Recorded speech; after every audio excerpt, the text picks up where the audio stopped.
Public health department Khairpur जी नाहाली सबब बोज़ाडा शहर जे main ऐं तारीख़ी क़ब्रिस्तान में ताज़िन बरसातुनि ऐं शहर जो गंदो पानी काहे पियो, जंहिं सबब केतिरियूं पुराणियूं क़बरूं ज़मीन अंदरि लही मिसमार थी वियूं आहिनि ऐं गंदो पानी अंधड़ी क़ब्रिस्तान में तलाउ जी सूरत अख़्तियार करे वियो आहे, जंहिं सबब इलाइक़े वासियुनि जे कबनियूं सां ॻाल्हाईंदे चयो त हीअ अंधड़ी क़ब्रिस्तान जिथे जेको आहे बोज़ार वॾा जे सॼे शहर जो जेको बि नालियुनि जो पाणी आहे गंदो पाणी उहो हिन मुक़दस क़ब्रिस्तान में अची जेको आहे बरसातूं पवनि थियूं या वरी जेको आहे बिजली हले कान थी, इनजे करे ड्रेनेज जो जेको बि सॼो जो सॼो पाणी आहे उहो हिननि मुक़दस जायुनि ते अचे थो ऐं उनजे करे जेको आहे क़ब्रिस्तान जूं काफ़ी सारियूं क़बरूं जेके आहिनि मिसमार थी चुकियूं आहिनि।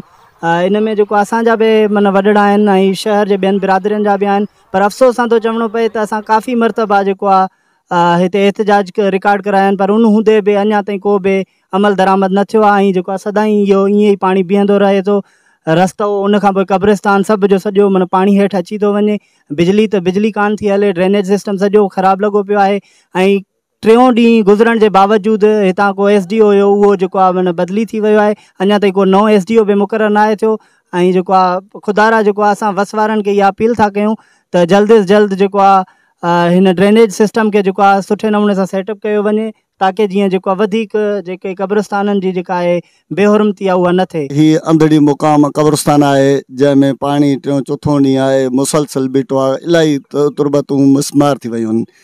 जीअं त चयो थो वञे SDO साहब बदिली थी वियो आहे, उन खां पोइ 3-4 ॾींहं आहे को बि SDO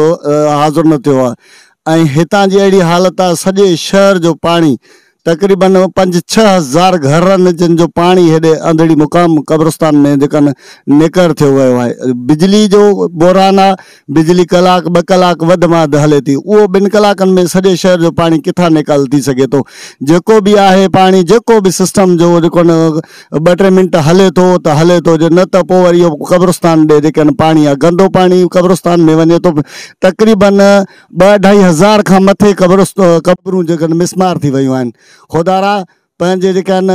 हिन तव्हांजा बि अज़ीज़ हूंदा, तव्हांजा बि किथे वॾड़ा गुज़ारे विया हूंदा, उन्हनि जे नज़र करे जेके आहिनि हिननि ते बि को रहम कयो। छा त असां सभु वसवारनि ऑफिसरनि खे अपील था कयूं त खुदारा अंधड़ी मुक़ाम सां जेको बि ज़ुल्म आहे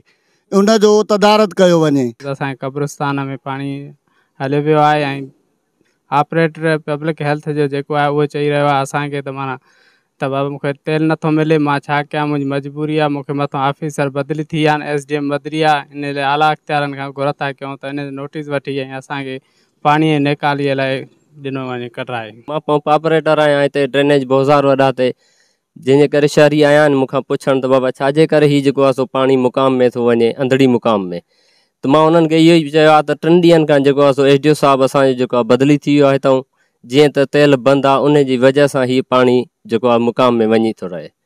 जंहिंजे करे बिजली असां वटि लाइटिंग आहे कान, लाइटिंग 24 कलाकनि में 1.5 कलाक 2 कलाक 3 कलाक हले थी वधि में वधि, सो बि न आहे। गुज़िरियल केतिरनि ॾींहंनि खां SDO पब्लिक हेल्थ बदिली थियण बाद को बि SDO मुक़ररु न थी सघियो आहे, जंहिं सबब ड्रेनेज लाइ मिलंदड़ तेल केतिरनि ॾींहंनि खां बंदि आहे। गंदो पाणी ड्रेनेज बदिरां क़ब्रिस्तान में वञी रहियो आहे। ॿिए पासे बिजली जा हाल बि पूरा आहिनि। शहरनि नोटिस वठी मसइलो हल करण जी घुर कई आहे। कैमरामैन मोहम्मद अब्बास जाफ़री सां गॾु शाहिद जाफ़री, जेकब न्यूज़, बोज़दार वॾा।